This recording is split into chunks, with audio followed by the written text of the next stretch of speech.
नमस्कार, मैं हूं शिल्पा पाठक। बिहार आवर में आपका स्वागत है। आज 16 जुलाई और बढ़ते बिहार की 25 बड़ी खबरें की ओर। IBPS ने क्लर्क भर्ती की रजिस्ट्रेशन प्रक्रिया पर लगाई रोक। Institute of banking personal selection ने क्लर्क के पद पर भर्ती के लिए ऑनलाइन आवेदन प्रक्रिया को स्थायी रूप से रोक लगा दिया। जी हाँ, मीडिया रिपोर्ट्स के अनुसार वित्त मंत्रालय ने एक बयान जारी किया है कि कहा है कि एक भाषा के रूप में नहीं रखने के कारण कर्नाटक से उत्पन्न भाषा विवाद के चलते IBPS क्लर्क भर्ती 2021 के ऑनलाइन आवेदन की प्रक्रिया को रोक लगा दी गई।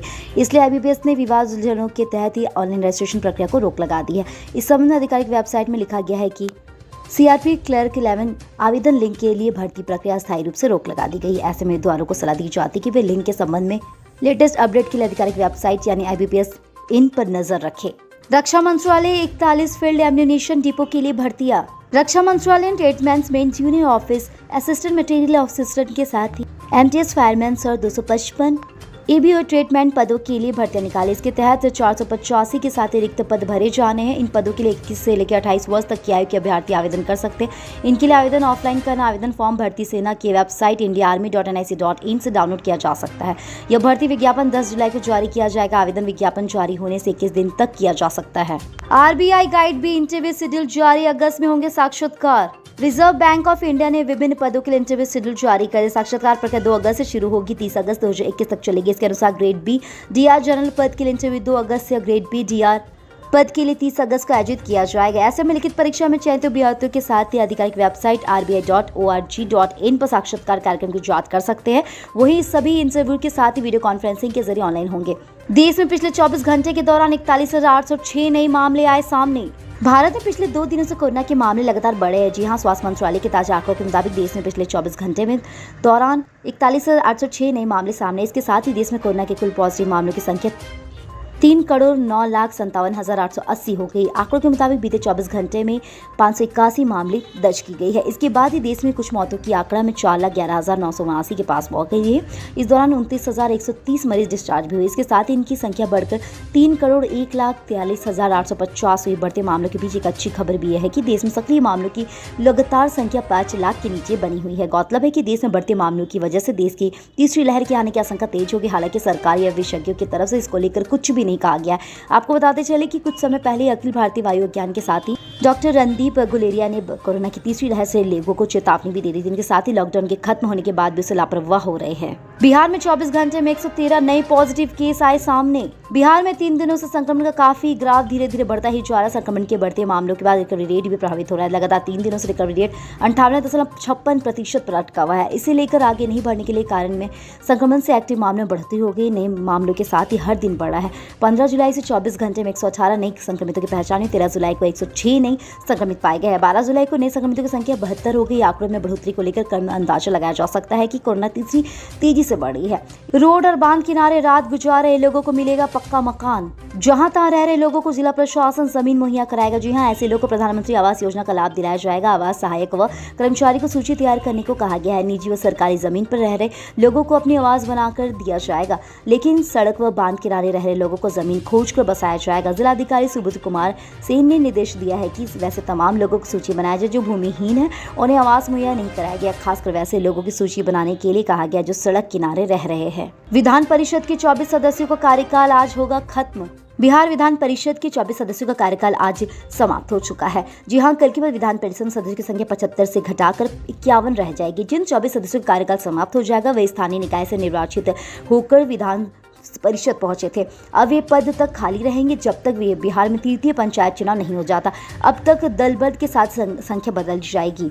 जल्द होगी नदी जोड़ो योजना की शुरुआत, बाढ़ से मिलेगा निजात। नेपाल से निकलने वाले नदियों के पानी से हर साल बिहार के कई जिले तबाह हो जाते। बिहार सरकार केंद्र से लगातार आग्रह कर रहे हैं कि वे नेपाल सरकार से बातचीत कर कोसी गंडक नदी से होने वाली तबाही को रोकने के लिए हाई डैम बनवाए, लेकिन नेपाल सरकार की जिद की वजह से हाई डैम का काम शुरू नहीं हो पाया। साथ ही इस वजह से उत्तर बिहार के कई जिलों को हर साल बाढ़ की तबाही झेलना पड़ता है।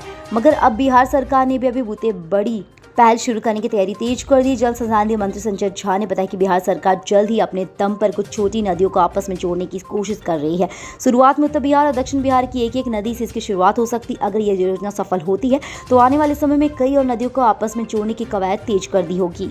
मिथिला विश्वविद्यालय में डिजिटल प्लेटफॉर्म निर्माण के स्वीकृत। ललित नारायण मिथिला विश्वविद्यालय में कुलपति की अध्यक्षता में वित्त समिति की बैठक की गई। इसमें पिछले बैठक के कार्यवित्त की संतुष्टि भी की गई। साथ ही 7 जुलाई की कार्यविक्रय के साथ ही समिति के कार्यवित्त को स्वीकृति प्रदान किया गया। 19 जून को विधिवत परिषद के साथ 99वें मध्य अंतर्गत डिजिटल प्लेटफॉर्म निर्माण की स्वीकृति दी गई। इसके तहत ऑनलाइन क्लास के साथ recording studio, digital library, ERP जैसी आधारभूत संरचनाओं का निर्माण किया जाएगा। अभिनेता पंकज त्रिपाठी मिमी के लिए माँ बाप का आशीर्वाद लेने गाँव पहुंचे। एक बार फिर गोपालगंज के लाल सिने अभिनेता पंकज त्रिपाठी अपनी आने वाली फिल्म को लेकर सुर्खियों में। आगामी 30 जुलाई को रिलीज होने वाली उनकी फिल्म मिमी का ट्रेलर जारी हो गया है। YouTube पर इसके जारी होते हुए अपनी खाती अभिनय का डंका फिर बजने लगा है।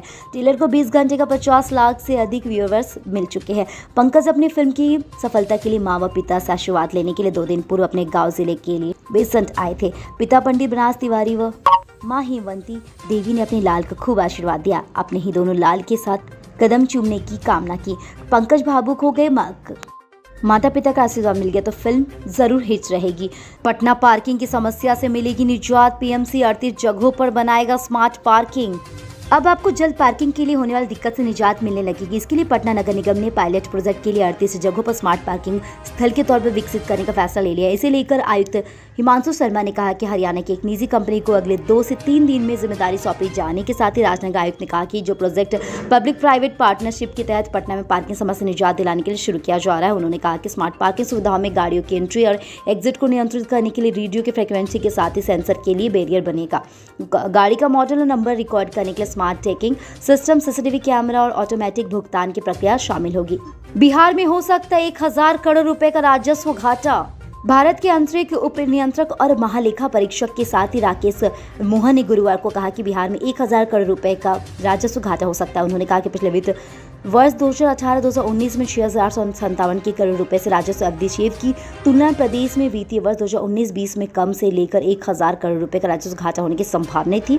साथ ही एडिशनल डिप्टी CG आशंका जताती कि बिहार की अर्थव्यवस्था वित्तीय संकट की ओर से बढ़ी है। उसके मुताबिक पिछले वर्ष के साथ ही 6,857 के साथ ही अधिवेश राजस्व घाटे वाले अर्थव्यवस्था होने का गंभीर चिंता विषय था। यह तब तक है जब कोविड-19 महामारी नहीं आई थी। मोहन 5 दिवसीय दौरे पर पटना में है। बिहार में राजनीति की नई पारी 18 जुलाई को लौट रहे लालू यादव। बिहार में राजनीति की नई पारी खोलने के लिए राजद सुप्रीमो लालू यादव जल्द ही पटना वापस लौट रहे हैं। यहाँ बताया जा रहा है कि लालू यादव यदि इसी हफ्ते के अंत तक दिल्ली से बिहार आ सकते हैं। हालांकि यह सब कुछ उनकी तबियत पर निर्भर करेगा। अगर लालू यादव फिर लौटते हैं तो 18 जुलाई को होने वाले राजद के राज्यव्यापी प्रदर्शन का मॉनिटरिंग कर सकते हैं। राजद प्रवक्ता मृत्युंजय तिवारी ने बताया कि उनकी तबियत सही ठीक थी तो पटना लौटेंगे। बताते हैं चले कि लगातार बढ़ती महंगाई के खिलाफ राजद ने राज्यव्यापी प्रदर्शन का ऐलान किया है। नेता प्रतिपक्ष तेजस्वी यादव ने वर्तमान की घोषणा करते हुए कहा कि ब्लॉक से लेकर जिला स्तर तक राजद के नेता प्रदर्शन करेंगे। 18 जुलाई को ब्लॉक स्तर पर और 19 जुलाई को जिला स्तर पर राजद नेता विरोध प्रदर्शन करेंगे। अब ग्रेटर पटना में चलेगी CNG बसें। बिहटा, फतुहा और हाजीपुर के लिए मिली 50 नई बसें। राजधानी पटना में प्रदूषण कम करने के लिए अब केवल CNG बसें चलेगी। जी हां, इसके अलावा बिहटा, फतुहा और हाजीपुर में CNG बसें चलाई जाएगी। परिवहन निगम को मिली 50 नई CNG बसों की अलग अलग रूट में चलाने की तैयारी चल रही है। CM नीतीश कुमार इसका उद्घाटन शीघ्र करेंगे। इसके लिए CM सचिवालय से उद्घाटन तिथि का इंतजार हो रहा है। यह माह के अंत तक कभी भी सारी नई CNG बसें सड़कों पर दिखेगी। राजधानी पटना में लोकल रूटों के अलावा बिहटा रूटों में मिलने वाली लगभग 40 बसें चलाई जाएगी। इसके अलावा 10 बसें पटना सिटी सती फतुहा व हाजीपुर के लिए चलेगी। पिछले चरण में इन जगहों पर CNG बसें चलाने के लिए पटना से सटी दूसरी जगहों के लिए भी चलाने की योजना बनाई जा रही है। 5 से 7 दिनों तक घर में रहेगा बाढ़ का पानी, तभी मिलेगा सरकारी अनुदान। Darbhanga DM doctor Tyagarajan SSN ने कहा कि यह जरूरी नहीं है कि पूरा गांव प्रभावित होगा, बल्कि अनुदान की राशि मिलेगी। यदि घरों में पानी प्रवेश कर जाता है तो उन परिवार को बाढ़ अनुदान राशि प्राप्त होगी। जिन घरों में पानी प्रवेश कर रहा है वे समाहरणालय के साथ ही बाढ़ को लेकर समीक्षा बैठक कर रहे थे। अधिकारियों ने DM से बाढ़ की स्थिति को लेकर फीडबैक लिया। DM ने कहा कि संबंधित पंचायत व गाँव की वीडियोग्राफी करा ली गई है। GR के साथ ही आवश्यक पहुंचकर बूथ डूब गया है। 5 से 7 दिनों तक घर में पानी रहा है। DM ने बाढ़ प्रभावित स्थलों पर वीडियोग्राफी अच्छी तरह से करवा लेने का निर्देश दिया। इसके साथ ही कार्यपालक सहायक को लगाने को कहा गया। बिहार में बदलेगा दाखिल खारिज अधिनियम। राज्य में भूमि विवादों को कम करने के लिए सरकार कुछ महत्वपूर्ण पहल करने जा रही है। जी हाँ, इसके तहत अब दाखिल खारिज में जमीन के नए मालिक के नाम के साथ ही अब इस नक्शे में बदलाव होगा, यानी नाम और नक्शा दोनों एक साथ ही एम्प्यूटेशन होगा। अगर कोई व्यक्ति जमीन की रजिस्ट्री कराता है तो दाखिल खारिज में नाम, प्लांट नंबर, इस जमीन का नक्शा भी नए रूप से तैयार किया जाएगा। सभी भविष्य में जमीन विवाद में कोई आशंका नहीं रहे। राज्य में जमीन के लिए हुए नई सर्वे के साथ ये प्रावधान पूरी तरह से लागू कर दिया जाएगा। पटना गया सहित बिहार के 7 शहरों में होंगे नीट के केंद्र।